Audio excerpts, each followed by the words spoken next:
오늘 고린도전서 16장 15절 이하의 말씀을 가지고 은혜를 나누겠습니다. 15절 다 같이 읽어보십시다. 형제들아, 스데바나의 집은 곧 아가야의 첫 열매요 또 성도 섬기기로 작정한 줄을 너희가 아는지라. 내가 너희를 권하노니. 여기에 지금 이 고린도 향한 편지를 쓸 때 바울 선생은 에베소에 있었습니다. 에베소에서 고린도에 관해서 상당히 걱정을 하고 있습니다. 고린도에서 온 편지를 바울이 받았는데 그 편지에 보니까 분쟁이 있고 우상숭배가 있고 또 형제간에 분열이 있고 또 여러 가지 결혼 문제, 성찬 문제, 복잡한 문제들이 고린도에 많이 일어났었어요. 그래서 그 고린도에 여러 가지 문제들을 가지고서 바울 선생이 굉장히 고심하고 이 편지를 기록한 것입니다. 그런데 이 편지를 받고 난 다음에 고린도에서 대표자들이 에베소로 문안을 왔습니다. 요사이 같은 전화 한 통 들면은 서로 다 문안 인사다 하고 아무튼 이메일을 통해서 다 문안 인사 할 수 있습니다. 그렇지 않으면 셀룰라 핸드폰 가지고 문안 인사도 할 수 있죠. 옛날에는 여러분 편지를 보내는 것은 사람의 손을 가지고서 걸어서 가야 되기 때문에 가까운 거리도 굉장히 시간이 걸렸습니다. 생각해보면 요사이 우리가 천지개벽한 시대에 살고 있어요. 제가 처음 서울 올라올 때도 부산에서 3등 열차를 탔는데 서울까지 15시간이 걸렸습니다. 그러므로 서울 가는 12열차가 가면은 부산역에서 손수건 가서 흔들고 눈물을 흘리고 했습니다. 꼭 요사이 외국 가는 거 한 가지. 13시간에서 15시간 걸립니다.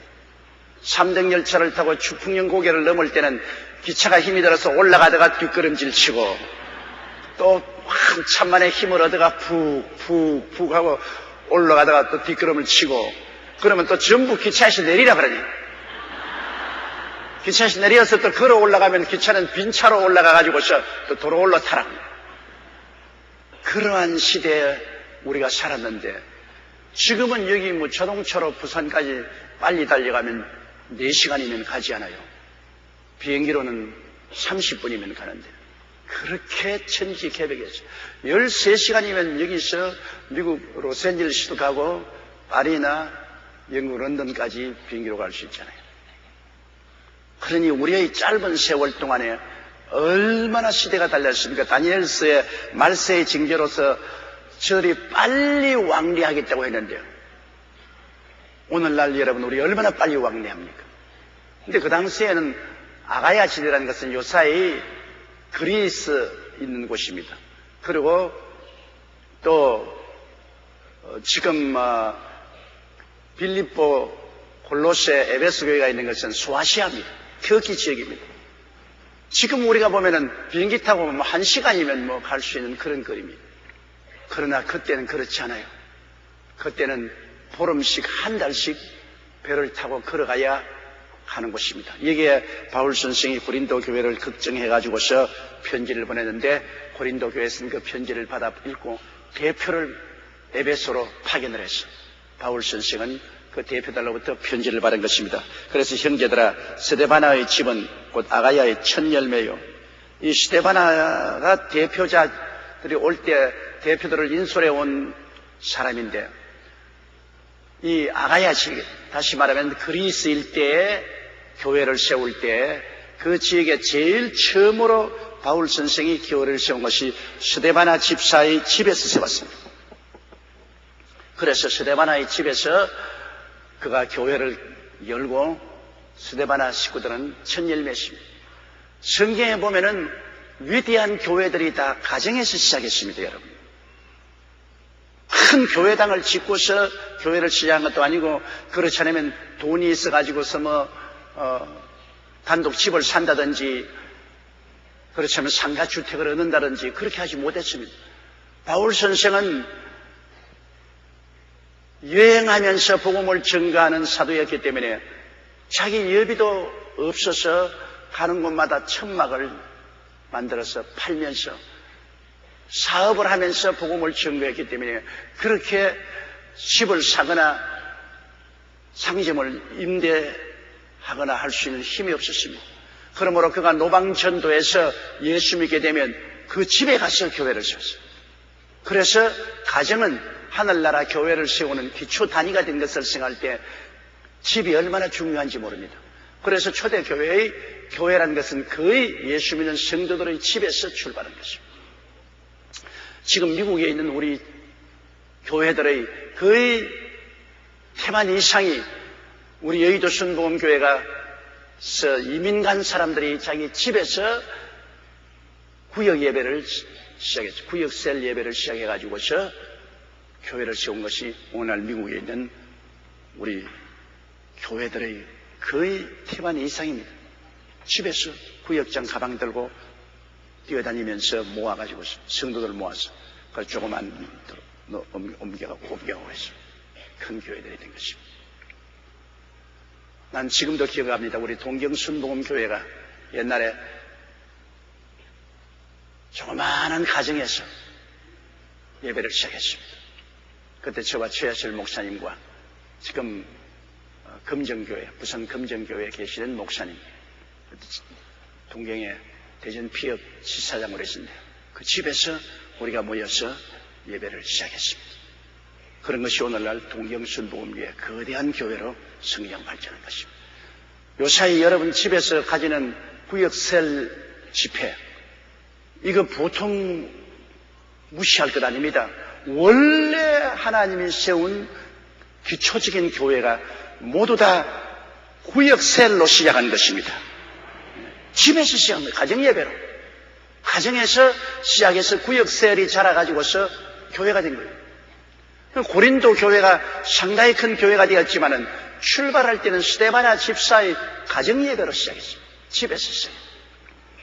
그런데 여러분, 하늘나라는 그 누구를 불구하고 하나님이 부르셔서 하나님께 헌신 충성하는 그런 사람들을 통해서 이루어지는 것입니다. 그 뜨거운 마음을 가지고 하나님께 전적으로 헌신 봉사하는 그러한 사람들을 통해서 하늘나라가 이루어지죠. 하나님은 나라는 주의 종만 통해서 이루어지는 것입니다. 주의 종이 복음을 전가해도 평신도가 함께 협조해야 복음이 전가되죠. 바울이 아가야 지방에 가서 복음을 전가할 때 처음 예수를 믿고 가정을 열어놓은 스데바나 집사는 아가야의 첫 열매요. 바울이 선교한 그 그리스 지역에서 맺은 첫 열매요. 또 성도 섬기로 작정한 줄을 너희가 안지. 그분들은 예수 믿자 말자 아예 그냥 성도 섬기기로 작정을 했습니다. 집을 다 확 열어놓고 예수 믿는 사람 밤낮 없이 집에 불러 들어가지고서 예배드리고 돌보아주고 섬겼습니다. 그들에게 필요하다면 옷도 주고 양식도 나누어 주고 위로와 격려를 주고 아예 스데바나 집사는 그냥 교회 섬기기로 작정한 사람입니다. 제가 가만히 되돌아보면은 45년의 목회 가운데 저와 함께 교회를 시작해서 교회를 섬기는데 목숨을 내놓고 교회 섬기기로 작정한 사람들이 마음속에 주마등처럼 지나갑니다. 불광동에서 우리 교회 시작할 때는 정말로 아주 막막했습니다. 사람도 없는 산기슭에 가서 천막을 쳐놓고 거기에서 이제는 사람 모으려고 북 두드리고 노방전도 하는데 누구가 협조해서 일할 수가 없죠. 구경꾼들은 있어도 몸을 내놓고 함께 일하는 사람이 좀처럼 없었습니다. 근데 두고 제가 기억이 나고 잊어버리지 않은 것은 이정부 순복음교회는 박종선 목사님. 그분은 군대에서 제대에 나와서 우리 천막 교회가 있는 그 아래 동리에서 조그마한 새방을 하나 빌려놓고 혼자서 밥해 먹고 있었는데 정말로 아침부터 저녁까지 시간을 내가지고서 교회 와서 헌신했어요. 교회 그 가만히 전부 틀어서 말려가지고서 또 틀어서 갖다 넣고 교회 청소하고, 그리고 또 예배 볼 때는 또 북 걸머지고 북치고. 그래서 우리 교회를 개척할 때 이 스데바나 집사처럼 우리 박종순 목사님이 열심히 일을 해서 내가 마음에 기억이 나고, 또 그와 동시에 기억이 나는 것은 열심히 일만 했을 뿐 아니라 내 단불 옷 빨래해서 걸어놓으면 다 가져가 버립니다. 내 속옷도 빨아서 걸어놓으면 막 가져가 버리고, 겉옷도 있으면 가져가 버리고, 없으면 내가 그 집에 가면 그 집에 다 있어요. 그럼 또 다 가져오지. 그래도 밉지가 않습니다. 하도 교회 열심히 하면서 정말 내 것 생각을 안 하는 것이 그게 큰일이지. 그래서 내 속옷이 그 집에 갔다가 우리 집에 왔다가 그래서. 그러나 우리 처음 개척할 때부터 그렇게 헌신적으로 역사한 우리 박종순 목사님이 미국 이민가 목회할 때도 저와 함께 미국을 순회할 때 꼭 같이 순회를 했습니다. 그래서 모든 일에 손발이 되어주는데, 내가 언제나 그분을 잊지 못하는 것은 콜롬비아에 가서 복음을 전하는데, 거기에 있는 게리라들이 나에게 상급을 붙였어요. 이렇게 비라를 벽에다 붙이고, 조용기 목사를 잡아오는 사람에게는 한국 돈 12억을 준다. 나에게 돈 12억을 걸었습니다. 그러니 한국 대사관에서도 그냥 바짝 긴장을 하고, 저도 긴장할 수밖에 없죠. 그리고 콜롬비아 경찰서에서는 우리 호텔 앞에 아예 기관 단총을 들고서 지킵니다. 그런데 그 제가 집회하러 나가면은 그 경찰 당국에서 말하기를 이렇게 바로 서서 설교하지 말라 그래요. 그럼 총을 딱 겨누면 그러면 땡겨버리면 죽으니까 왔다 갔다 하는 겁니다. 그러니 얼마나 신경이 쓰입니까? 설교하면서 왔다 갔다 해야 되니까. 그런데다가 또 뒤에 군인이 기관 단총을 딱 들고서 이스라엘 제우스 기관 단총을 들고 내 뒤에 같이 따라다닙니다. 왔다 갔다. 이러니 그 사람 손가락만 땡겨버리면 나는 가는 거예요. 그래서 매일같이 방아쇠 땡기지 말라고 돈 50불씩 줬네, 그 사람에게. 그런데 나와 같이 간 윌커슨 목사님이라고 미국에서 함께 간 목사님이 하루아침에 우리가 다 식사를 하는데, 야, 어제 저녁에 내가 꿈을 꾸었다 그래요. 무슨 꿈을 꿨냐? 꿈에 게리라가 갑자기 이 호텔에 습격에 들어오더니만 호텔 로비에 있는 점원을 인질로 삼아서 4층으로 올라오더니만 조목사 방에 있어서 그냥 방문을 발로 쳐버리니까 문이 열리는데, 그게 게리라가 총을 가지고 들어와서 조목사를 잡아서 끌고 가는 것을 분명하게 보았다 그럽니다. 난 밥 먹다 말고 내가 뭐 그냥, 이게 무슨 평신도가 말을 해서 몰라도 같이 복음을 전가하기 위해서 미국에서 데려간 존 윌커슨 목사님이 그 이야기를 하니까, 아유, 진짜 진땀이 착 나더라고요. 아, 이제 죽었구나. 이 사람이 계시바는 거라니까. 그래 내가 그 말 듣고 난 다음에 밥맛이 다 떨어지고 그랬는데, 내 방에 딱 들어오니까 갑자기 내 주위에 있는 같이 간 실업인들이 모두 다 진보다리를 서가 다른 방으로 옮겨가는 것입니다. 참 야박하더라, 야박해. 나 지금도 그분들 얼굴이 눈에 환해요. 같이 다 4층에 들었는데 모두 다 밑에 로비에 가가지고서 수속을 해서 방을 7층, 10층으로 옮겨갑니다. 왜 옮겨가냐? 4층에 공기가 나빠서 옮겨간다. 여태까지는 공기 안 나빴는데 왜 갑자기 공기가 나쁩니까? 다 떠나갔습니다. 오직 한 사람만 안 떠나갔어요. 박종순 목사만 안 떠나갔습니다. 그래서 내가 박종순, 너도 떠나가지 왜 그러니까, 아이고, 불광동서부터 여기까지 왔는데 죽으면 같이 죽고 살아면 같이 살아야지. 나만 살겠다고 야박하게 어떻게 내가 올라갑니까? 그래서 박종순 목사님을 사랑하고 내가 존경한다고. 그 사람은 순수한 사람이에요. 또 요사이는 무슨 미국에서 산삼씨를 받아와가지고서 집에서 지붕 위에서 10년을 길렀다나 그러니까 그 산삼을 캐가 와가지고 자꾸 먹으라고 그랬나 봐. 오래 살으라고. 이렇게 교회를 개척할 때 아예 주의 종과 성도 섬기기로 작정한 사람이 있어요. 그런 사람이 있기 때문에 교회를 개척할 때 용기를 잃지 않고 희망을 가지고 견뎌낼 수 있습니다. 아예 교회 개척할 때 목사를 끌어내리고 죽이려고 작정한 사람도 있습니다. 이 사람은 얼마나 괴롭힌지 몰라요. 내가 불광동에서 개척할 때 3년 동안 그렇게 한 사람도 있습니다. 설교만 하면 딱 와서 날 좀 만납시다. 왜 나에 대해서 설교하는 거예요? 당신에 대해서 내가 무슨 설교하니까 오늘 설교한 내용 중에 나를 비춰서 한 말이 없다고 생각합니까?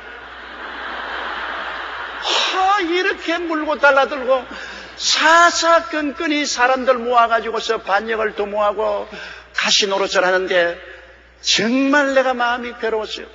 그래서 그 목회할 때 과거에 나를 끊임없이 응원하고 도와주고 밀어주는 우리 박종선 목사님 같은 사람이 있는가 하면 끊임없이 비난하고 공격하고 발목 잡고 괴롭힌 사람도 있어요. 그런 일을 하는 것은 참 좋지 않습니다. 하늘나라를 세우는 주의 사업에 사사건건이 달라들어서 물고 찢고 괴롭히는 것은 종국적으로 보면은 주님께 대한 저항인 것입니다.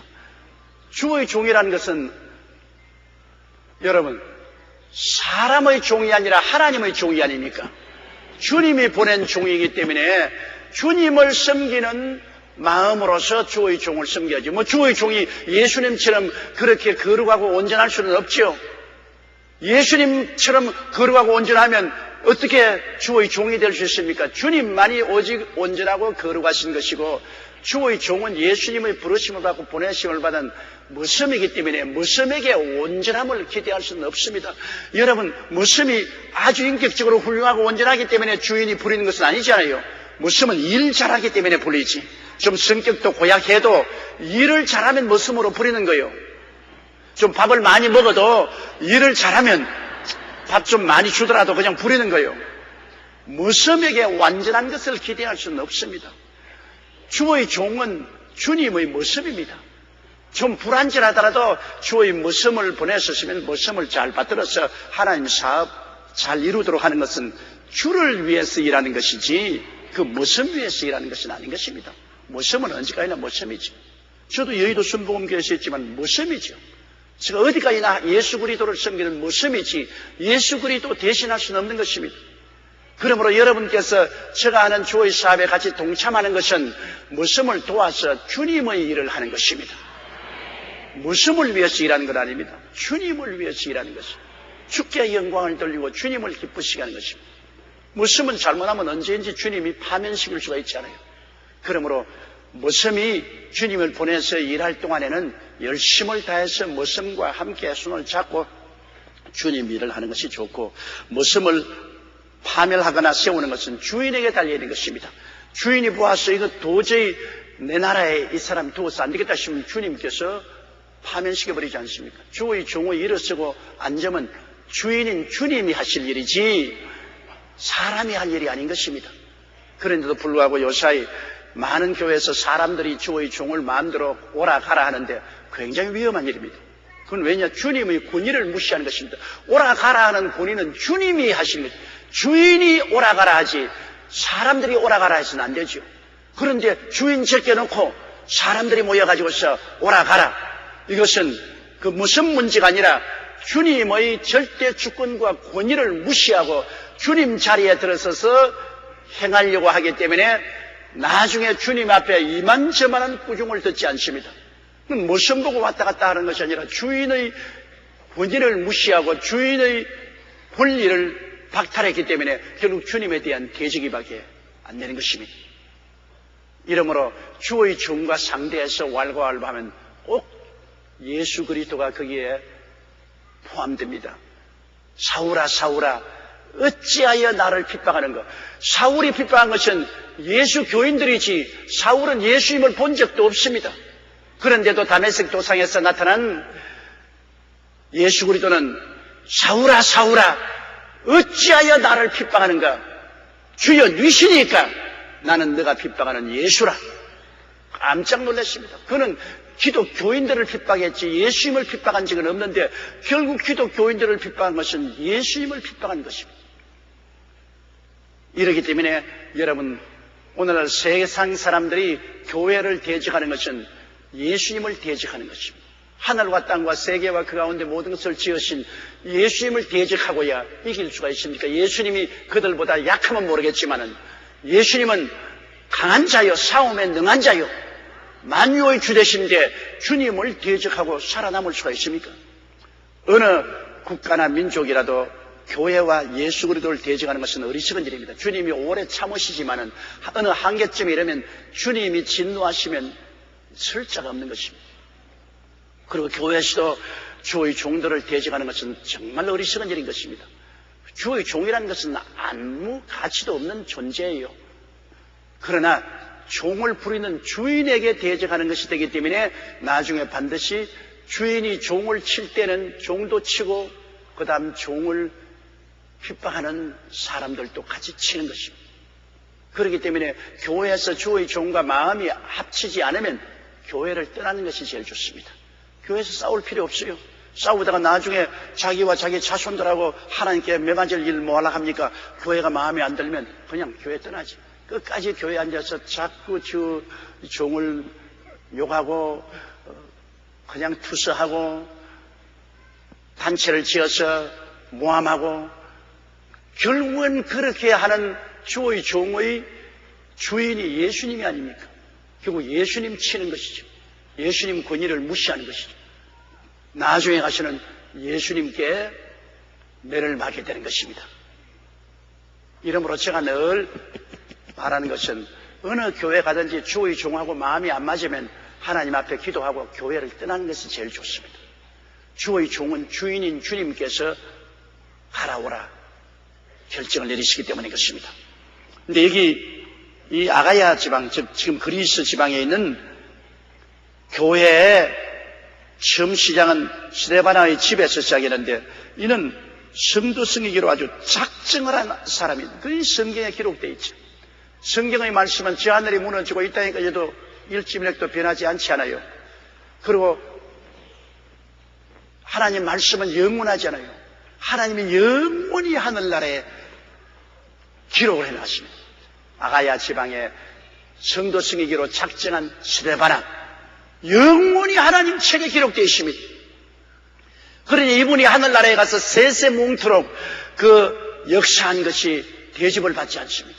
하나님이 영원히 그 이름을 기억하십니다. 오늘 여러분 구역셀 리더 여러분이 집을 열어놓고 여러분께서 성도 승리기로 작정을 해서 내가 마음을 낮추고 괴롭고 고통스럽더라도 짐을 짊어지고 성도를 섬기는 사람들은 이 스데바나 같이 하나님이 그 이름을 영원히 기억해 놓으시는 것입니다. 절대로 하나님께서 그 수고한 역사를 무시하지 않습니다. 하늘나라에 가서 반드시 기록한 대로 보답을 해 주시는 것입니다. 그러므로 여기 내가 너희를 권하니 16절요 이 같은 자들과 또 함께 일하며 수고하는 모든 자에게 복종하라. 여기 보십시오. 하나님의 사업을 하는 주의 종에게만 복종할 뿐 아니라 교회에서 지도적인 위치에서 성도를 돌보는 사람에게 복종하라. 성도를 돌보는 사람을 자꾸 저항하면 성도를 돌볼 수 없지 않아요. 복종을 해야죠. 그러므로 구역원들은 구역셀 리더에게 복종을 해야 돼요. 구역셀 리더들이 구역원들을 위해서 기도하고 마음 쓰고 늘 돌보는 것인데 그 섬겨주는 사람들에게 복종을 해야죠. 그걸 괴롭히면 안 되는 것입니다. 하나님의 사업을 하는 사람을 괴롭히면 절대로 복을 못 받습니다. 그러나 하나님의 사업을 하는 구역셀 리더들을 잘 복종하고 잘 순종하고 돌봐주면 복을 받습니다. 성경에는 내 이름 모르는 소지한 사람에게 냉수 한 그릇 주더라도 그 상을 결코 잊지 않겠다고 말한 것입니다. 주의 이름으로는 소지한 사람에게 찬물 한 그릇, 그게 무슨 가치가 있습니까? 그래도 그것도 상을 잃지 않겠다고 했는데, 더구나 약물이를 돌보는 구역셀 리더들을 복종하고 순종하고 잘 돌봐주면은 얼마나 하나님이 복을 주시겠습니까? 일단 하나님의 나라를 위해서 수고하는 사람은 그분이 구역셀 리더이든 스님셀 리더든, 그렇지 않으면 교구협의회 회장이든 여종이든 남종이든, 여러분 주의 사업을 하는 사람들은 언제나 존경하고 복종해야 되는 것입니다. 그래야 하늘나라가 왕성하게 되죠. 하늘나라가 서로 물고 찢고 싸우고 분열하면 사탄을 좋게 하고 성령을 슬프게 하는 것이지 결코 하늘나라에 유익이 되지 않습니다. 성령은 언제나 와서 하나 되게 하지만 사탄은 와서 자꾸 분열시킵니다. 그러므로 사탄은 와서 자꾸 서로 말을 무르다 나르고 서로 비난하고 공개하고 물고 찢고 해서 분열시키는 것이지만, 성령은 언제나 치료하고 보듬켜 안고 하나 되게 하는 역사를 베푸는 것입니다. 이러므로 이 세상은 끊임없이 영적 전쟁 아닙니까? 하나님의 성령과 사탄과의 사이에 끊임없이 전쟁을 하는데 우리가 거기에 사탄 편에 서서는 안 되는 것입니다. 벌써 세상은 사탄 편에 서 있는데 성도조차도 마귀에게 속아 넘어가서 물고 찢고 싸우고 분열을 조장하는 데 쓰면 얼마나 하나님을 슬프게 하는 것입니다. 우리는 성령님으로 말미암아 일심으로 하나 되게 하는 데 힘을 써야 되는 것입니다. 하나 되게 하려면 용서와 사랑밖에는 하나 되게 할 수가 없습니다. 용서 안 하면 어떻게 하나 되게 하는 것입니까? 언제나 우리는 남의 허물을 용서해주고 그리고 나아가서 사랑을 해주는 거죠. 사랑을 한다는 것은 정말 힘이 듭니다, 여러분. 사랑은 로맨틱한 것이 아닙니다. 사랑이라는 것은 내가 희생을 하는 것입니다. 하나님이 세상을 이처럼 사랑하사 독생자를 주셨습니다. 하나님이 외아들을 우리에게 주신다는 것 얼마나 가슴 아픈 일이겠습니까? 그 외아들이 십자가에 못 박에 몸을 찢고 피를 흘려서 우리 죄를 속하여 주셨습니다. 사랑인 것입니다. 사랑이란 희생 없이 사랑됩니까? 어머니가 자식을 키우는데도 진자리 마른 자리 갈아 놓이며 손발이 닳도록 수고하는데, 이거 정말 여러분 대가로 말하면 엄청난 대가인 것입니다. 밤중에 똥오줌 사면 다 갈아, 밤중에 배고프다고 울면 젖 먹어야 되고, 그리고 이제 걸어다니면 상처 입을까 싶어 늘 마음 놓지 못하고. 사랑은 수고를 하는 것입니다. 수고 없는 사랑은 사랑이 아니에요. 남편을 사랑하면 아내가 남편을 위해서 수고하게 돼요. 남편을 위해서 음식도 잘 맞도록 해주고 이복까지도 언제나 돌봐주고, 나갈 때도 옷도 반드시 입고 넥타이도 바로 매고 사람에게 존경받도록 해주고 수고롭습니다. 그건 자기 일 자기 하지 왜 내가 해? 자기는 손 없나? 그렇게 하면 볼일 없지요. 남편을 왕으로 대접하면 왕은 아내를 왕녀로 대접해 주는 것입니다. 남편을 귀하게 대접하면 남편은 귀부인으로 대접해 주는 것입니다. 손은 다 있지요. 그러나 사랑의 수고를 한다는 것은 반드시 그 대가를 받게 되는 것입니다. 이러므로 우리가 하나 될 수 있는 길은 용서와 사랑의 수고밖에는 다른 도리가 없습니다. 원수를 갚기 시작하려면 결코 하나 된 일은 생기지 않습니다. 그리고 미워하면은 나도 상처를 입고 미움을 받는 상대도 상처를 입잖아요. 이 세상에 어떻게 하는지 울어보고 웃어보니 웃는 것이 좋더라는 우리 선조들의 경험과 같이 부부간이나 형제간이나 이웃간이나 가장 좋은 길은 용서와 사랑밖에는 다른 도리가 없습니다. 용서 안 하면 미워해야죠. 미워하면 원수를 갚아야죠. 원수를 갚자면은 상처를 서로 입게 되는 것입니다. 그렇게 악화되죠. 어찌하는지 할 수만 있는 대로 용서와 사랑을 하는데 용서해주는 사람, 사랑을 해주는 그 사람이 십자가를 걸머지는 것입니다. 십자가 안 걸머지고 어떻게 용서하나요? 십자가 안 걸머지고 어떻게 사랑할 수 있나요?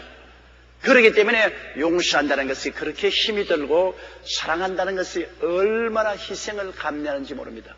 용서와 사랑. 그러나 이를 통해서 하나 되는 것입니다. 용서와 사랑을 통해서 하나가 되는 것입니다. 미움과 원한을 통해서는 결코 하나 되지 않습니다. 마귀는 언제나 와서 미움과 원한을 심습니다. 그러나 성령은 용서와 사랑을 심는다는 것을 우리가 잊지 말아야 되는 것입니다. 그렇기 때문에 애쓰고 힘써서 용서와 사랑하는 우리들이 되게 해달라고 하나님께 기도해야 될 것입니다. 17절요. 내가 스데바나와 보드나도와 아가이고에 온 것을 기뻐하노니 저희가 너희 부족한 것을 보충하였습니다. 고린도 교회에서 바울 선생의 염려하는 그 이야기를 듣고 난 다음에 그들이 대표를 파견했습니다. 그것이 고린도 교회의 가장 중심적인 분인 스데바나 집사와 그 다음에 보도나도와 아가이고 이 세 사람이 바울 선생을 에베소까지 찾아와서 바울 선생을 위로해 주었습니다. 고린도 교회에 바울 선생이 세워서 자식같이 살아가는 교회인데 고린도 교회에 여러 가지 문제가 바울 선생님의 그 보내신 편지와 권면을 통해서 회개하고 변화를 받고 질서와 안정이 찾아왔다는 것을 바울 선생에게 보고하니까 바울이 그 보고를 들으니 얼마나 기쁩니까? 교회가 불안하면 교회 목자가 마음이 고통스럽지 않습니까? 교회가 평안하면 교회를 돌보는 목자의 마음이 편안하지 않아요. 바울 선생은 그 고린도 교회가 사분오열되고 굉장히 어렵다는 말을 듣고 눈물을 흘리면서 편지를 썼는데 고린도 교회에서 대표자가 와서 모든 것이 안정되고 평안하고 질서가 잡혔다고 하니까 바울 선생이 뛸듯이 기뻐할 수밖에 없지요. 그래서 저희가 나와 너희 마음을 시원케 하였으니 그러므로 너희는 이런 자들을 알아주라.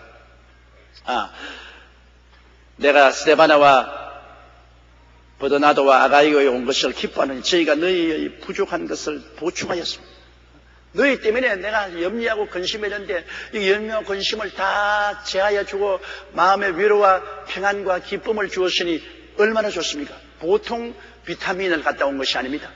바울 선생이 아주 고린도 교회에 대해서 마음이 고통스러웠는데 이들이 가져온 소식이 마음을 시원하게 한 것입니다. 더운 무더운 여름에 냉수 한 잔 마시는 같은 그런 상쾌함을 가져온 것입니다.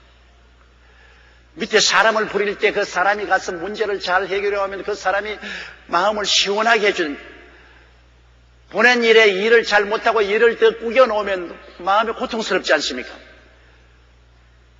이 세상에 사람들이 모든 일을 하기 때문에 인사가 많습니다. 사람 잘 만나야 돼요. 물론 뭐 인생이 있다. 사람 잘 만나야 돼요. 남편 잘 만나야 되고, 아내 잘 만나야 되고, 자식 잘 만나야 되고, 선생 잘 만나야 되고, 상사 잘 만나야 되고, 친구 잘 만나야 되고. 친구 잘못 만나면 한가리에다가 떨어져가지고 병신돼 버려요. 요사이 텔레비나 신문에 나지 않습니까? 졸업식에 좋다고 친구들이 들어 올려서 안 받아주고 떨어뜨리니까 목 여기에 신경이 끊어져가지고 전신마비가 되어버렸습니다. 학교 공부 잘하고 마지막 졸업식에 한가리하다가 전신마비가 되어서 법정 고소했는데 한가리한 친구들 부모가 뭐 2억을 내라는 판정을 받았습니다. 자식이 정말 잘 못 가르치면 2억의 돈을 물어내놓아야 돼요. 그러므로 우리가 사람 잘 만나는 것이 제일 중요합니다. 사람 잘 만나도록 늘 기도를 많이 해야 되고, 그리고 어떤 사업을 하더라도 사람을 잘 만나면 그 사업이 왕성해집니다. 사람을 잘못 만나면 모든 것이 끝장나는 것입니다. 인사가 만사인 것입니다. 18절요. 저희가 나와 너희 마음을 시원케 하였으니 그러므로 너희는 이런 자들을 알아주라. 저들이 와서 너희 마음도 시원하게 하고 나의 마음도 시원하게 하고. 왜? 이 사람들이 좋은 소식을 가지고 와서 바울 선생의 마음을 시원하게 하고 아니라 또 바울 선생의 격려의 편지와 축복을 가지고 하기 때문에 그들 마음도 시원하겠다. 서로 다 좋다. 이런 일은 보통 많지 않아요. 보통 한 사람을 시원하게 하면 다른 사람을 답답하게 만들 때가 많은데, 바울 선생은 이 세 사람의 고린도 교회 집사들이 내 마음도 시원하게 하고, 또 내가 또 안부를 전하고 축복하는 것을 가지고 고린도 교회에 전하며 그들의 마음도 시원하게 하고 서로 다 좋게 만들었다는 거죠. 그렇기 때문에 이러한 자들을 알아주라, 대접하라는 거죠. 주를 위해서 일을 잘하는 사람을 알아주라. 이런 것은 교만이 아닙니다. 하나님 위해서 일 잘하는 사람 알아주는 건 교만이 아니죠. 우리가 교회 주의 종이나 장로님이나 안수집사님이나 권사님, 셀리더들을 우리가 존경하고 복종하고 알아주는 것, 그 당연한 일입니다. 하나님이 그렇게 하는 것입니다. 알아주면 제가 교만해질 테니까 내가 알아줄 수 없다, 그런 것 하면 안 돼요. 알아줄 만한 사람 알아줘야 돼요. 알아준다는 건 뭐냐? 인사도 가끔히 하고 고맙다는 말도 하고 격려도 해주고, 이런 것이 알아주는 것 아닙니까? 사람은 자기를 알아주는 자를 위해서 목숨을 버린다는 말이 있습니다. 가장 가까이 사는 부부라도 남편이, 부인이 남편 위해서 일하는 것을 알아줍니다. 여보, 당신 참 고생 많이 한다. 정말로 당신 때문에 나도 편안하고 애들도 편안하게 잘 지낼 수 있으니 당신이 우리 집 보배다, 고맙다. 그러면 아이고 뭘요. 그래도 마음이 뜨거워져가지고서 콧등이 시큰해집니다. 야, 날 알아주는구나. 내가 열심히 살아줘야지. 남편도 한 가지죠. 세상에 나가서 생존 경쟁에 고생하고 상사 눈치 볼라, 밑에 사람 돌볼라, 온갖 고생을 하고 집에 돌아오면 부인이 알아줘야 돼요. 방이고 뛰어나와서 그걸 안아주고 옷도 벗겨주고, 그리고 신발도 벗겨주고, 그리고 따뜻한 물도 준비해서 목욕물 따르고, 여보 얼마나 고생했냐. 그냥 우리 처자들 먹여 살리려고 얼마나 고생을 하냐. 당신이 우리 집안에 없으면 우리가 어떻게 살겠노? 정말 당신에 대해서 너무나 고맙게 생각한다. 그러면 뭐 그런 소리 하고 있어. 뭐 다 할 일 다 한 것이지 뭐 어느 남자라고 안 한 건 누가 있어. 그러면서 속으로 기분 좋다. 나를 알아준다. 나를 알아준다. 내가 열심히 더 일을 해야지. 사람은 여러분 알아주는 자를 위해서 목숨을 버린다는 말이 있습니다. 아무리 일을 해도 몰라주고 자꾸 비평만 하면 내가 뭐 죽도록이라도 누가 알아주나, 내가 뭐 때문에 이런 고생을 하노. 가까우면 가까울수록 더 알아줘야 되고, 친하면 친할수록 더 알아줘야 된다. 가깝다고 해서 친하다고 해서 모른 체 하면은 섭섭한 생각이 생깁니다. 우리 성도들이 내게 해외에 갔다가 넥타이를 하나 사오면은 넥타이를 사서 저에게 선물로 주고 난 다음 꼭 거기에 부탁하는 말이 있습니다. 이 넥타이 메고 강단에 써주세요. 왜? 알아달라는 것입니다. 내가 넥타이 사주는데 그 넥타이를 내가 탁 메고서 강단에 쓰면, 야, 내가 산 넥타이 참 목사님 어울리고 좋다. 사준 보람이. 나는 우리 성도들이 많기 때문에 가끔 넥타이 선물을 많이 받는데 누구 건도 모르고서 내가 매요. 그런데 나중에 만나면, 목사님 전번에 맨 그 넥타이 괜찮지요? 괜찮죠? 그 내가 세준 거예요. 그때야 내가 그 사준 것이구나 알죠. 여러분께서 남에게 선물을 주고 난 다음엔 그 집에 선물 받은 사람이 선물 보내줘서 고맙다고 연락이 오면 기분이 좋지요. 선물을 사연데도 불구하고 인정도 안 하고 아무 감사하는 연락도 없으면은 내가 좋아서 선물한 것이지만은 마음에 섭섭하거든. 선물을 받았는지 안 받았는지 모르고 섭섭한 것입니다. 알아준다는 것 굉장히 중요합니다. 그러므로 하나님께서는 주를 위해서 수고한 사람을 알아주라.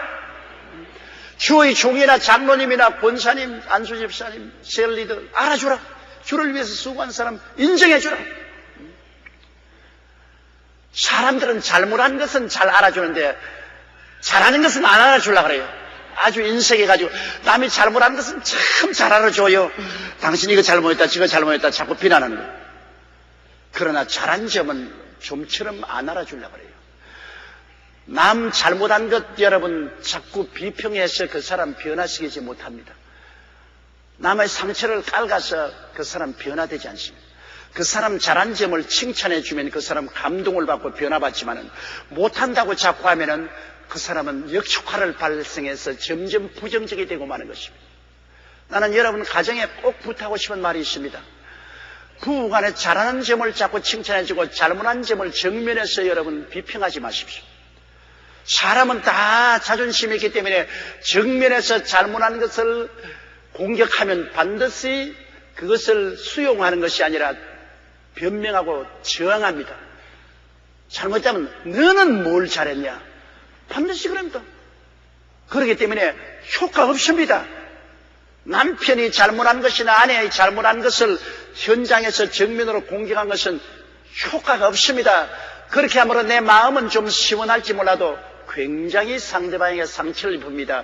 더구나 가까운 부부끼리 있어서 싸움하면 다른 사람 속을 뒤엎어 주려고 그냥 없는 말 있는 말 다 꺼지면서 창자를 확 뒤집혀 놓는데, 그래 놓으면 그때는 자기 마음에 시원하고 좋을지 몰라도 나중에 손해가 보통 손해가 되지 않습니다. 그때 입은 상처를 길이 간직하고 보복을 하는 것입니다. 보복을 해요. 그렇기 때문에 남의 결점을 싸우더라도 드러내놓지 마십시오. 싸우더라도 그 결점을 드러내서 창자를 빼려고 하지 말고, 싸우더라도 남의 인격을 짓밟는 그런 일은 하지 말아야 됩니다. 할 수만 있으면 칭찬을 해 주십시오. 할 수만 있으면 잘난 것을 캐내어서 칭찬해주고 인생의 기름을 부어주는 것은 참으로 좋은 일인 것입니다. 왜? 그것이 하나님이 명령하는 것입니다. 알아주라! 이런 자들을 알아주라! 옆에 있는 분들에게 우리 알아주는 사람 됩시다. 그렇게 하면 하십니다. 이거 그냥 한 귀로 듣고 한 귀로 넘어가지 마세요. 수고와 헌신을 알아주는 여러분 되시기를 바랍니다. 19절요. 아시아의 교회들이 너희에게 문안하고 아굴라와 브리스길라와 및 그 집에 있는 교회가 주 안에서 너희에게 간절히 문안하고. 소아시아에 있는 교회 말입니다. 에베소, 빌립보, 골레스, 히아볼리스, 갈라디아 이런 교회들이 다 소아시아에 있었습니다. 그 아시아에 있는 교회들이 너희에게 문안하고, 아시아에 있는 교회들이 아가야 지역, 즉 그리스 지역에 있는 교회들에게 문안한다. 다시 말하면 서울에 있는 우리 교회가 저 미국이나 구라파에 있는 교회에게 문안한다. 그 말로 같은 것입니다. 그래서 상당히 이 아시아에 있는 교회들은 그 아가야 지역에 있는 교회들에 대해서 관심을 가지고, 그리고 그들이 잘 되기를 문하는 것이 들렸습니다. 고린도 교회가 시끄럽다고 말하니까 아마 바울 선생이 아시아에 있는 교회들에게 고린도 교회를 위해서 기도해달라고 부탁한 것입니다. 상당히 관심을 가지고 기도를 했고, 또 좋은 소식이 오니까 또 문안의 안부 편지를 같이 보내게 된 것입니다. 아시아에 있는 교회들이 너에게 문안하고, 아굴라와 브리스길라. 이 아굴라와 브리스길라는 이 두 사람 바울의 굉장히 가까운 사람입니다. 이 사람들은 원래 로마에 살다가 로마의 황제가 유대인들은 다 로마를 떠나라고 하므로 로마에서 떠나와서 이분들이 고린도에서 바울 선생을 만났습니다. 그리고 바울 선생을 만나서 바울과 함께 열심히 일하다가 에베소에 건너가서 그 유명한 아볼로를 전도해서 예수 믿게 한 사람이 브리스길라와 아길라입니다. 아볼로는 굉장한 웅변가였는데 이 사람을 붙잡아서 예수 그리스도를 전도해서 그들 구원을 받게 한 이 브리스길라와 아길라인데, 이 아굴라와 브리스길라는 천막을 만드는 직장을 가지고 있습니다. 그래서 바울이 천막을 만드니까 함께 직종이 같아서 함께 만났는데, 오늘 이 성경에는 아굴라와 브리스길라라고 했는데 사도행전에 보면은 그꼴로 브리스길라와 아굴라라고 하죠. 아굴라는 남편이고 브리스길라는 아내인데, 사도행전에 보면 아내 이름을 먼저 썼습니다. 브리스길라와 아굴라. 그 가만보면 그 집안 두 사람의 신앙이, 아내가 훨씬 신앙이 깊은 것 같습니다. 그래서 그들은 가는 곳마다 가정교회를 세웠는데, 여기 지금 고린도에 또 와가지고, 에베소에 와가지고서도 바울 선생과 함께, 집에 열고 교회를 세웠는데요. 아마 내가 볼 때는 그 교회 말씀을 전가하는 자가 브리스길라 같습니다. 아내가 말씀을 전가하고, 그리고 아굴라 남편은 그 아내의 말씀 전가하는 것을 도와주는 그런 사람이죠. 아내가 신앙이 깊어서 이렇게 목회 일선에서 복음을 전하는 것입니다. 이런 성경은 제껴놓고 꼭 여자들이 복음 전하는 것을 반대하는 사람은 바울 선생이 고린도의 교회에게 편지할 때 여자는 교회에서 잠잠하라 했다고. 그 여자는 그러면 교회에서 말씀도 못 전하고 기도도 못 전하고 아무것도 하지 마라. 언제나 교회는 말씀은 밸런스를 잡혀야 되는 것입니다. 여기에 하나님이 부르신 주의 종은, 하나님이 부르시면 남자 여자 없이 하나님 부르심을 따라서 일해야 돼요. 여기는 브리스길라와 아굴라인데, 그는 부부간이지만 부인이 더 기름 부음을 받아서 가정교회를 세우고 목회를 해요. 하나님 부르시면 여정도 되고, 하나님 부르시면 셀리드도 되고 할 수 있죠. 하나님이 부르시지 않은 그 면에 있어서는 잠잠하라 할지 몰라도 하나님이 부르시면 해야죠. 어느 미국의 인터넷 난에 저를 욕하는 글을 올려놨어요. 그 보니까 조영기 목사는 여성주의자들이다. 여자 교역자들을 많이 사용하고 여자들을 세워서 셀리더로 쓴다. 그래서 사도적인 전통을 무시했는데, 여자는 교회에서 잠잠하라 했는데 조영기는 여자를 교회에서 잠잠하게 안 만들고 여자를 주의 종으로 만들고 셀리더로 만들었다. 그러므로 이단이다. 참, 이단도 별 이단이 다 있어. 이단이라는 것은 예수 그리스도를 부인하는 것이 이단이지. 여러분, 교회가 지금 어느 교회든지 60%의 교회 성원이 여자들입니다. 여성도들 없으면 교회 안 돼요. 오늘 아침에도 여기 보세요. 여기 남자 성도들 한번 손 들어보세요. 여기 참석한 사람. 부끄러워 손도 못 드네. 눈을 닦고 봐도 몇 사람밖에 없어. 오늘날 한국 교회를 이렇게 자라게 한 것은 여성도들입니다. 세계 교회를 힘있게 한 것도 여성도들인 것입니다. 여성도들을 무시하고 교회 안 돼요. 하나님 나라에 헌금을 드리는 것도 여성도들이 헌금을 드리지 남자 성도들이 별로 헌금 안 드립니다. 남자들은 돈 벌어서 여자에게 갖다 주고 여자들이 하나님께 드린 거예요. 그래서 미국 교회나 구라파 교회가 흥왕하지 못하는 이유는 여자들을 교회에서 압박합니다. 미국에는 구라파에는 여자들은 집사직도 안 줘요. 여자들에게는 절대 셀리드가 되게 만들어주지 않아요. 그래서 제가 미국이나 구라파에 가는 곳마다 여성들을 사용하라, 여성들을 더 주의 종으로 발탁하고 여성들을 셀리드로 서라, 그렇지 않으면 당신네들 교회들 절대 발전한다, 하나님 나라에 그렇게 귀한 보화들을 왜 서지 않느냐 하는 곳마다 외쳤기 때문에 이제는 그 나라 사람들이 내가 미워가지고서 인터넷까지 떠올리셨습니다. 그러나 내 말이 틀리지 않습니다. 미국이나 구라파 교회가 여성들을 사용하지 않으면 그 교회는 나중에 다 죽고 맙니다. 죽고 말아요.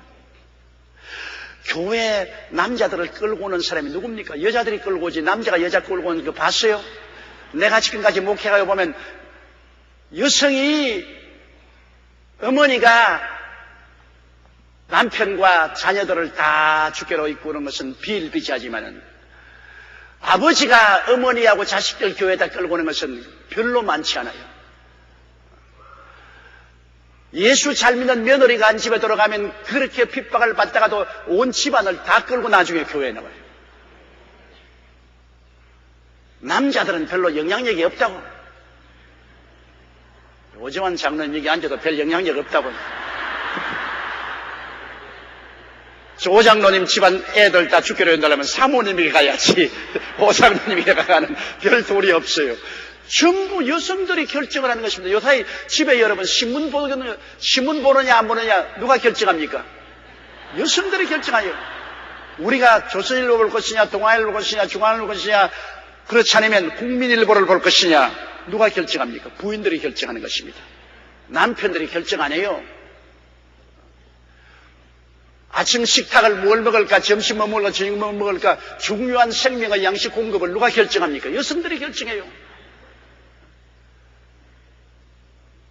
더구나 아들, 딸 시집 장가 보낸 것 결정을 누가 합니까? 남자들이 안 해요. 괜히 여자들에게 하는 채 행동만 취했지. 결국은 어머니가 결정한 대로 아버지가 따라가는 거예요. 아버지가 아무리 하겠다 해도 어머니가 결사 반대하면 못하는 거예요. 아버지가 결사 반대해도 어머니가 하겠다고 결심하면 하는 거예요.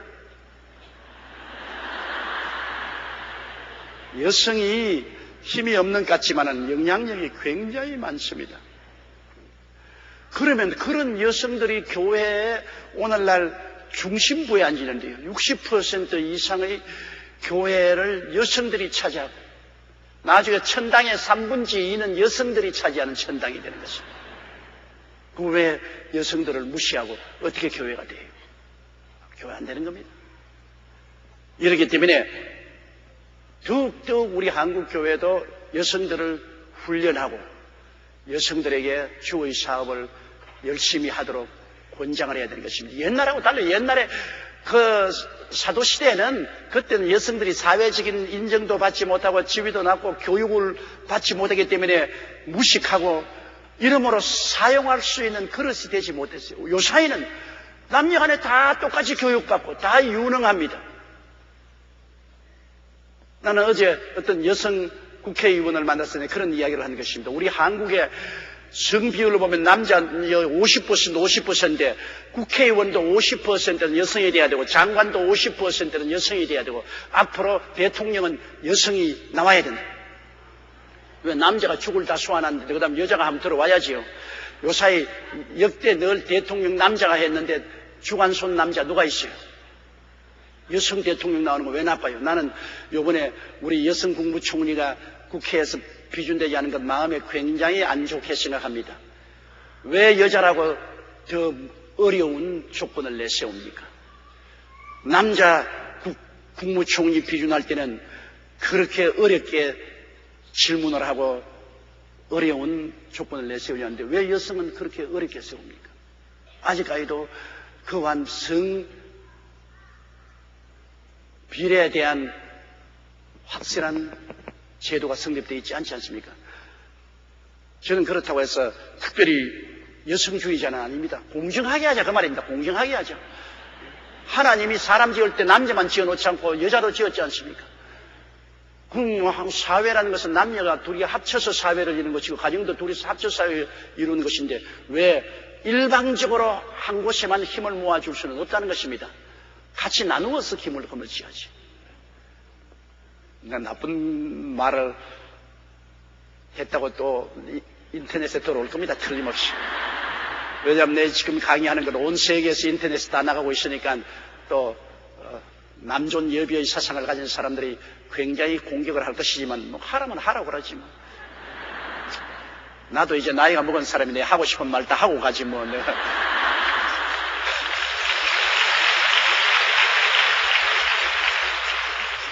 그래서 아시아에 있는 교회들이 너희에게 모난하고 아굴라와 브리스가와 그 집에 있는 교회가 주 안에서 너희에게 간절히 모난한다. 이 에베소에 있는 바울이 거점으로 삼은 이 아굴라와 브리스길라의 교회의 목사는 그 부인 브리스길라. 그 교회가 간절히 고린도에 있는 교회에 모난한다. 여성 목사가 옛날에 브리스길라와 같은 그런 능력 있는 종이 좀 생겨나면 좋겠어. 좀 여성교회 목사가 일어나가지고서 교인 수천 명, 수만 명을 모아서 목회하는 이러한 분들이 일어나면 좋겠어. 우리 교회도 교역자를 내가 교구에 파송하면 꼭 교구에 있는 우리 성도들이 남자 보내달라고 합니다. 그 여성들이 많이 있지만 내가 여성들을 많이 못 쓴 이유는 교구에는 여성들이 남자 교역자 보내달라고 합니다. 여성 교역자 보내지 말아달라고. 남자 교역자 보내달라고. 물론 남자 교역자가 힘이 있고 활달하니까 좋겠지만은 여성 성도들이 여성 교역자들을 별로 환영을 안 하기 때문에 그러므로 교역자 신규 채용할 때 내가 고민이 많습니다. 절대적으로 여성 교역자 지원자가 많은데요. 우리 교구에서는 남자 교역자를 보내달라고 다 우선적으로 요청을 하니 이거 어떻게 해야 되나 그래서 고민이 많아요. 여러분 남자도 키워주지만 여자도 좀 키워주세요. 남자와 여자가 주의 종으로서 사명을 받고 열심히 하면 입으로 전하는 것은 하나님 말씀이니 그것을 그대로 인정을 하고 남녀 차별 없이 주의 종이라는 모습으로서의 주의 종으로 여러분 받아들여 주시면 좋겠습니다. 20절요. 모든 형제도 너희에게 무난하니 너희는 거룩하게 입맞춤으로 서로 무난하라. 자, 하나님 말씀을 여러분 문자 그대로 실천할 수도 있고 또 시대적으로 비추어서 해석을 해야 될 때 있습니다. 왜냐하면 우리 동양에서는 인사할 때 어떻게 합니까? 우린 절하지요. 그러나 미국 사람들을 인사할 때는 보통 안 친하면 악수하고 친하면은 끌어안습니다. 지 마누라도 끌어안고 나무 마누라도 끌어안고 그냥 막 끌어안는 거예요. 그 제일 처음에 내가 가서는 굉장히 당황을 했습니다. 왜냐하면 남자들끼리 친해서 끌어안는 것은 좋은데 내가 가니까 자기 남편 분명히 옆에 세워놓고 그 부인이 나를 끌어안더라고요. 그래서 나는 제일 처음에는 이러다 큰일 나겠다 싶어서 겁을 냈는데 가만 보니까 인사가 바로 그것이라 친하면 끌어안는 것이라 요 사이는 뭐 누구든지 끌어안으면 같이 끌어안는 거예요. 그래서 친한 친구들, 부부들 같이 와서 모이는 파티에서 파티하고 나면 온몸에 화장품 냄새가 얼마나 나는지 모릅니다. 그 부인들하고 끌어안고 인사를 했으니까 그 부인이 뿌린 그 향수도 몸에 묻고 그냥 뭐 분도 몸에 묻고 뭐 화장품 냄새가 있어요. 그런데 또 중동에 가면은 끌어안는 것만 아니라 입을 맞춘단 말입니다. 한 걸음도 나가요. 구라파 사람들은 끌어안지만 중동은 입을 맞춥니다. 근데 그것도 좀 덜 친하면 뺨에다가 입을 맞춰요. 그래. 그런데 조금 더 친하면은 아예 정면으로 입술에다가 입을 맞춥니다.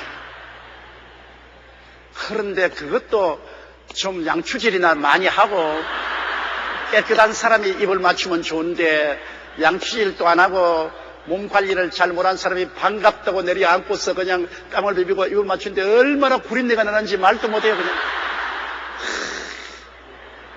그냥 골치 아파. 그 냄새 고약한 것은 말도 못해요. 그런데 그냥 딱 끌어안고 입을 맞추고 요렇게 자꾸 이야기를 하는데 나는 자꾸 이렇게 하고 그 집은 자꾸 따라서 이렇게 이야기하고 아주 골치 아픈데. 그래서 입술에 입 맞추는 것은 안 하면 좋겠어. 그러나 여기에 바울 선생께서는 그 당시의 습관으로 거룩하게 입맞춤으로 서로 무난하라. 서로 입맞춤으로 무난하라. 명령입니다. 무난할 때 그냥 하지 말고 서로 입을 맞추고 무난을 하라. 1초를 맞추어라, 1분을 입을 맞추어라 그런 시간적 제한은 없지만은 입 맞추고서 무난하라. 그러면 이런 것을 문화와 전통을 달리해서 요 말대로 여러분 한다면 우리 한국에서는 모조리 얻어맞을 사람 많습니다. 나무 부인 데리고 끌어안고서 입을 쭉 맞춰 보십시오. 그 남편이 가만둘 테게 있어요. 다른 나라에서 중동에서는 또 구라파 어느 지역에서는 그것이 하나의 관습적으로 되어 있지만 우리 한국에는 그렇지 않습니다. 우리 한국에는 그냥 허리 숙여 인사하는 것입니다. 그러므로 문화와 전통이라는 것이 있는데, 이 하나님 말씀에 그랬으니까 우리 다 입 맞추자. 그래서 오늘 만일 내가 제가 저 문 밖에서가 여러분 가는 사람마다 다 끌어안고 입을 맞춘다면 어떻게 하겠어요? 문화와 전통에 어긋나는 것 아니겠습니까? 그렇기 때문에 하나님 말씀을 우리가 읽을 때 그 말씀을 우리의 현실의 문화와 전통에 비교해서 해석을 해야 될 때가 많이 있습니다. 그리스도의 근본적인 진리는 절대로 상황 판단을 할 수 없어요. 그러나 문화적인 면에서 말씀하는 것, 다시 말하면 모든 여자들은 다 머리에 서라. 그런데 지금 여러분 우리 한국교회 여성들이 머리에 서고 예배 봅니까? 안 보지 않아요? 그 당시의 문화가 거기에는 여성들은 다 머리에 서는 것이니 안 믿는 사람들도 다 머리에 섰으니 성도들은 머리에 서라. 그러나 요새는 우리 한국의 문화가 그렇지 않습니까? 그러므로 하나님의 말씀도 그리스도의 대속의 진리는 절대로 이것은 타협할 수 없습니다. 이것은 어떠한 문화권에나 어떠한 생활권에나 말씀 그대로 전통되지만은 그러나 우리의 생활에 관한 하나님의 교훈의 말씀은 그 당시 그 지역을 중심으로 한 것이기 때문에 여기에서 우리가 중요하게 느껴야 될 것은 문안하는 것을 중요하게 느껴야 되는 것입니다. 문안을 하라. 그러나 그 방법은 우리 동양 사람들은 고개를 숙여서 문안하고 이 구라파 사람들은 서로 지나면 포옹하고 문안하고 저 중동에 있는 사람들은 입맞춤으로 문안하고 그 문안하는 방법은 그 문화에 따라서 다르지. 그러나 여기 하나님 명령한 것은 문안하라. 서로 문안하라. 이거는 하나님 명령으로 받아들이고 그 방법에 대해서는 그 지역과 사회의 문화를 따라서 풍습을 따라서 우리가 조심해서 해야 될 것입니다. 21절에요. 나 바울은 친필로 너희에게 문안하노니. 바울 선생은 이 편지들을 다 구술하셨습니다. 그가 입으로 말하면 받아 적었어요. 왜 구술했느냐? 어떠한 사람들 말하기를 바울이 알력이 약해서 직접 편지를 쓰지 않았다 그런데 그런 추측은 할 수 있어도 바울이 알력이 약해서 직접 편지를 못 썼다는 말은 없습니다. 그러나 주로 구술한 것은 왜냐?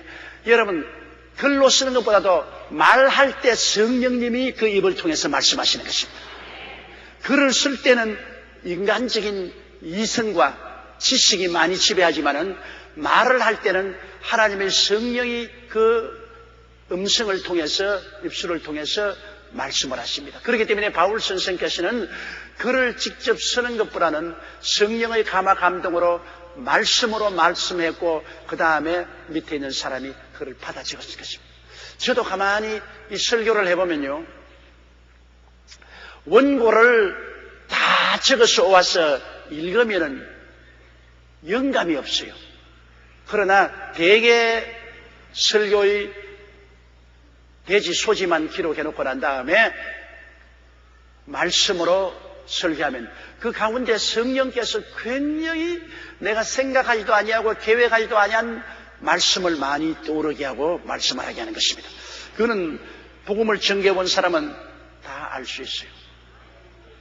그렇기 때문에 중요한 내용은 반드시 정리정돈해서 원고를 기록해서 나오지만은 가장 중요한 그 이외의 모든 것은 그냥 하나님의 성령의 감화와 감동으로 말할 때 굉장히 하나님의 직접적인 간섭을 받을 수 있고 성령의 음성을 들을 수가 있는 것입니다.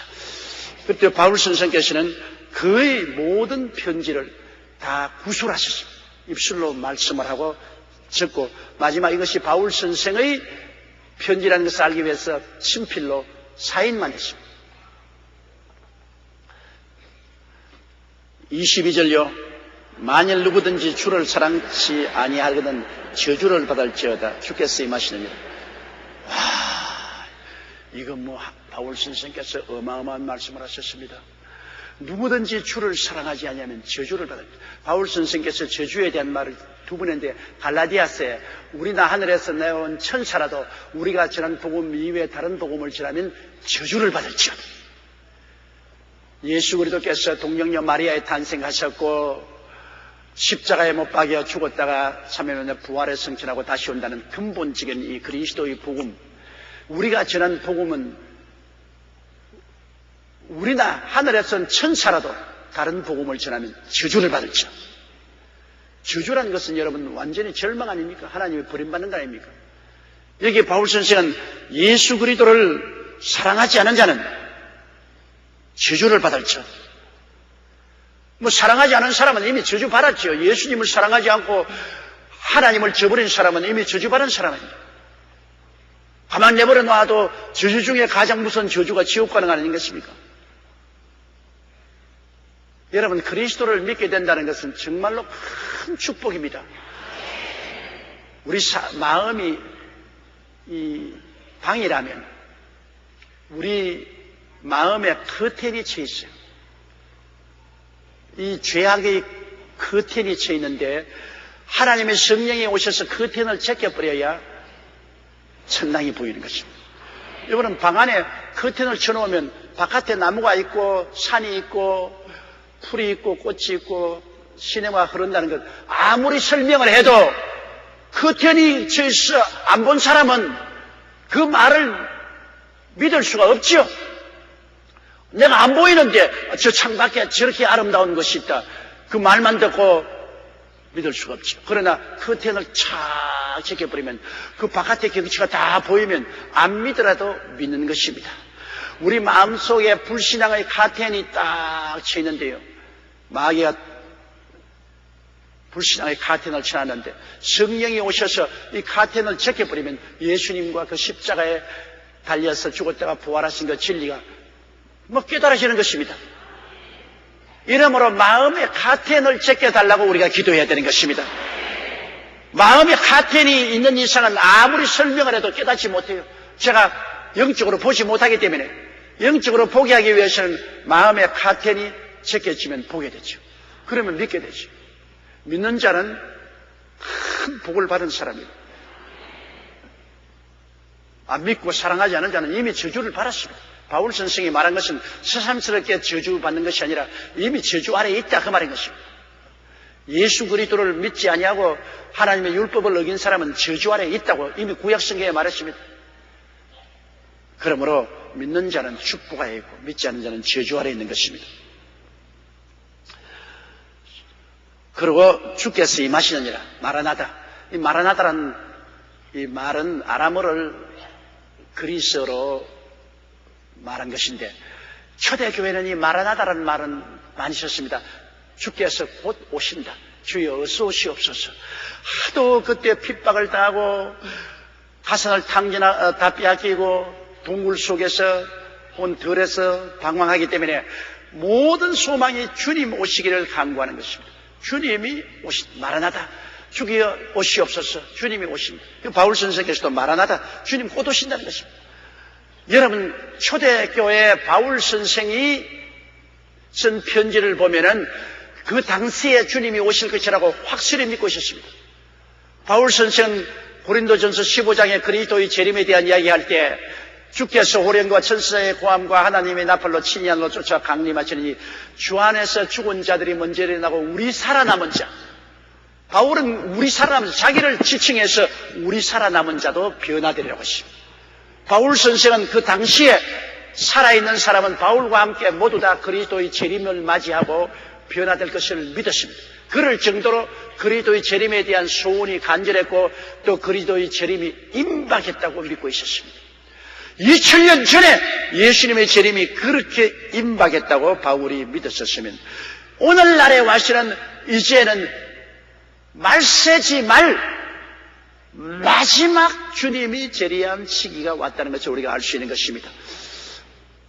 바울 선생 당시보다도 우리는 그리스도의 재림에 대한 지식을 더 많이 가지고 있습니다. 바울 선생께서는 그때 하나님께 계시를 받아서 말씀을 적었지만은 우리는 그 바울 선생과 그 다음에는 다른 사도들의 글을 통해서 더 그리스도의 재림에 대한 깊고 폭넓은 지식을 가지고 있는 것입니다. 그런데 여러분 요사이 우리가 사회 상황을 보게 될 때 성경에 기록된 대로 전쟁과 정승 소문이 나고 저체의 기근과 지진이 있고 사회가 불안할 것이는데 요사이 얼마나 불안합니까? 미국에는 여러분 무차별로 아무 원한도 없이 그냥 마음 내킨 대로 총을 쏴서 자꾸 죽이지 않습니까? 이번에 13번째 사람을 총으로 쐈더니 겁이 나서 어디가 마음 놓고 걸어다닐 데가 없어. 테러. 미국에도 테러가 일어나죠. 인도네시아도 발리섬에 테러가 일어나죠. 중동의 테러는 계속해서 일어나고 있죠. 이라크와 미국과 언제 전쟁이 일어날지 모르죠. 이스라엘과 아랍의 전쟁. 또 북한에는 안 만든다. 돈 내놔라. 그러더니만 이번에 우리는 그동안에 원자탄을 만들었다. 이거 정말 기가 막히니까 북한이 왜 원자탄을 만듭니까? 그 원자탄 가지고서 미국과 싸울 수 있습니까? 소련과 싸울 수 있습니까? 중국과 싸울 수 있습니까? 일본과 싸울 수 있습니까? 결국은 원자탄 만들어서 우리 협박하겠다는 것입니다. 대한민국 원자탄 가지고 협박해가지고서 우리에게 돈 내놔라, 옷 내놔라, 밭 내놔라 그렇게 하려고 원자탄 만든 것 아니겠습니까? 미국의 원자탄하고 북한의 원자탄과 어떻게 대결이 됩니까? 북한에서 만든 이제 원시적인 원자탄은 주변에 있는 나라들에게 아무 영향력을 미치지 못합니다. 오히려 북한이 원자탄 만들면 자극을 받아서 일본이 당장 원자탄 만들죠. 그러면 아시아의 여러 나라들이 자극을 받아서 대만도 원자탄 만들 것이고, 인도네시아, 필리핀, 할 것 없이 다 원자탄 만들. 세계가 이런 불안과 불바다 속에서 있습니다. 지금 북한하고 우리의 관계, 이 문제가 어떻게 해결될지 모르겠지만, 이건 보통 골치 아픈 문제가 아닌 것입니다. 북한이 원자탄 만드는 것은 북한 개인의 문제 아닙니다. 북한이 원자탄 만들면 위협을 느낀 일본이 당장 원자탄 만듭니다. 일본같이 경제 대국이 원자탄 만들면 어마어마한 파괴력을 가집니다. 그렇게 되면 대만이 가만히 있어요. 대만도 만들고 그 다음에 인도와 파키스탄도 원자탄 가지고 있는데 인도네시아나 필리핀이 안 만들 택이 있습니까? 이렇게 되면 온 세상이 다 아예 화산 위에 올라앉아 있는 것입니다. 그러므로 이 시대가 지금 말시 아닙니까? 그리고 처치에 기근과 지진이 있고 그 무엇보다도 구라파가 한 국가로 합중국이 이미 된 것 사실 아닙니까? 구라파는 경제적인 통합을 했고 군사적인 통합도 하고 정치적인 통합도 하고 이제 구라파 연방 대통령을 선출할 단계에 이르렀습니다. 그들이 다 구라파 연방 대통령을 선출해야 된다고 이미 주장을 하고 있습니다. 연방 대통령이 주장을 하면은 구라파는 강력한 합중국이 되고 그 다음에는 성경 예언한 대로 이스라엘과 7년 계약을 맺게 되고 그때부터 7년 환란이 일어날 카운트다운이 될 수 있는 것입니다.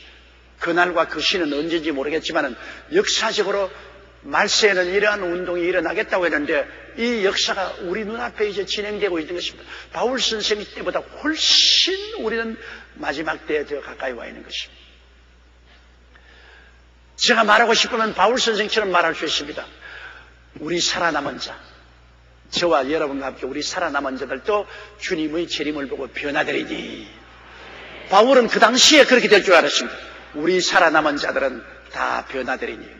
지금 우리 살아남은 자들은 주님의 재림을 보고 변화될 수 있을 줄로 저는 확실히 믿고 있습니다. 13절요, 23절요. 주 예수 그리스도의 은혜가 너희와 함께 하고, 예수님의 은혜가 너희와 함께 한다. 여러분, 예수 그리스도의 은혜란 무엇입니까? 은혜라는 것은 그 자체가 그저 주는 것이 은혜입니다. 그저 주는 것. 조금이라도 돈을 지불하면 은혜가 안 됩니다. 그건 값주고 산 것이죠. 예수 그리스도는 우리에게 그저 준 것이요. 십자가에 못 박여서 몸을 찌고 피를 흘려서 용서와 의를 그저 준 것입니다. 거룩함과 성령 충만도 그저 준 것입니다. 치료와 건강도 그저 준 것입니다. 아브라함의 축복과 형통도 그저 준 것입니다. 부활과 영생과 천국도 그저 준 것입니다. 그저 주었어요. 영원 의로움과 영원한 죄사함을 그저 주었고, 마귀의 정서와 권세를 다 철폐한 그 은혜도 그저 주었고, 율법을 없애버린 것도 그저 준 은혜요. 인간의 행위의 자랑도 다 없애버린 것도 그저 준 은혜요. 오직 믿음으로 말미암아 받을 수가 있는 것입니다. 하나님이 그저 주신 은혜는 그 무슨 대가도 지불하면 안 됩니다. 대가를 지불하면 은혜가 안 돼요. 그럼 값주고 산 것이요. 딴 돈 1전이라도 지불하면 값주고 산 것이요. 우리 하나님의 은혜는 전혀 대가가 없이 완전히 그저 주었으므로 그저 받고 그저 감사하면 되는 것입니다. 그저 주신 은혜를 그저 받고 그저 감사합니다. 그저 감사합니다. 옆에 있는 분들에게 주님 은혜 그저 감사합니다. 그렇게 해주세요.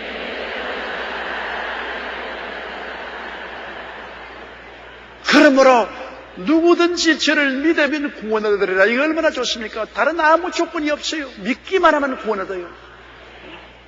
과거를 어떻게 살았든지 그것은 묻지 않아요. 예수님 앞에 나와서 그리스도를 구주로 믿기만 하면 구원을 받아요. 왜? 은혜를 통해서 구원받은 기 때문에. 그 은혜를 인하여 믿음으로 말미암아 구원을 하는, 이것이 우리에게서 난 것이 아니요 하나님의 선물이라. 행위에서 난 것이 아니니 우리가 자랑할 것이 없나니라. 그저 감사합니다. 24절요. 나의 사랑이 그리스도 예수 안에서 너희 무리와 함께 있을지어다. 바울 선생은 고린도 교회를 정말 사랑했어요. 그러므로 내 사랑이 예수 안에서 너희 가운데 전부 충만하기를 바랍니다. 그것은 뭐냐? 바울 선생이 고린도 교인을 사랑한다는 것은 고린도 교인들을 위해서 끊임없이 기도한다는 것입니다. 사랑의 수고를 하는 것입니다. 늘 기도와 도고를 한다. 그러므로 내 사랑이 그리스도 안에서 너희들에게 다 임하여 있다. 그것을 알려주는 것입니다. 여러분, 우리는 예수 그리스도의 은혜로 구원받은 것을 꿈에도 잊지 마십시오. 너무나 감사한 일입니다. 어찌하여 이런 일이 있습니까? 하나님께서 우리를 위해서 그 아들을 은혜로 주시고 아무 대가 없이 주시고 예수님은 그 몸을 대가 없이 우리에게 내어주어서 우리를 구속하여 주셨습니다. 우리는 오직 믿기만 하면 우리 그리스도 안에 있는 하나님의 구원을 듬뿍 받았을 수가 있는 것입니다. 우리가 믿고 그 다음 하나님을 섬기고 순종하면 할수록 하나님은 자꾸 우리를 복을 주시지 않습니까? 우리가 심는 대로 하나님 복을 주시죠. 구원은 그저 은혜로 받게 된 것입니다.